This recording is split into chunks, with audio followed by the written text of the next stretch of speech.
.com. Now I want to ask you, na-draft na sa pro. Kevin Racal was the 11th player who had his name called in the draft, and he's Is 5. only 6 points separated the two teams sa first round meeting. Ray Nambata, who had 20 points. At patuloy pa rin na ginagamit ng Letran ang kanilang full court press. Hirit ni Lau. Jumper, wala. 2-on-1 fast break situation para sa Knights. Quinto for the end man. Ito mo yung comparison doon, Anton. Twice, ito San Sebastian had the numbers. Pero itong Letran, Cruz, pinasa sa kanto. Louis for 3. First three-pointer of the game. Kalisan, that's what he does best. Apreku.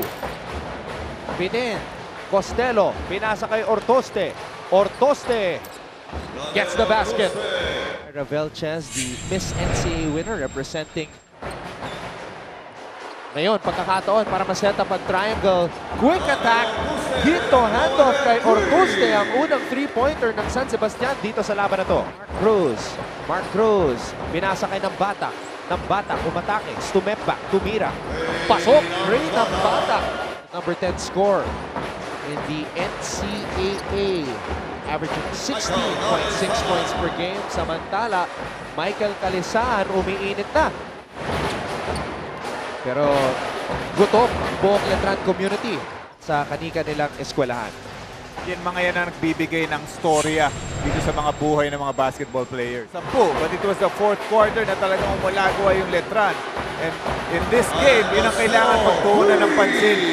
Of the game, Fabian with a crossover, uncontested left-handed layup. Ganda naman ng crossover na yun against ito si Ray Nambata going to his left. Quinto, pinasa kay Ortuste.